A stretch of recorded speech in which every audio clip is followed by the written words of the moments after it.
بسم اللہ الرحمن الرحیم سیدنا کریم صلی اللہ علیہ وآلہ واصحابہ وبارک وسلم۔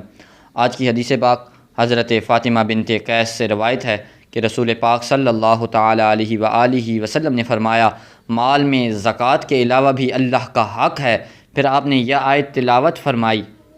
نبی پاک سرکار علیہ الصلاۃ والسلام نے یہ آیت مبارکہ تلاوت فرمائی، لیس البر ان تولوا وجوہکم قبل المشرق والمغرب ولکن البر من آمن باللہ۔ اصل نیکی اور بھلائی کا معیار یہ نہیں ہے کہ عبادت میں تم مشرق کی طرف اپنا رخ کرو یا مغرب کی طرف کرو، بلکہ اصل نیکی کی راہ بس ان لوگوں کی ہے جو ایمان لائے اللہ پر اور آخرت کے دن پر اور ملائکہ پر اور اللہ کی کتابوں پر اور اس کے نبیوں پر، اور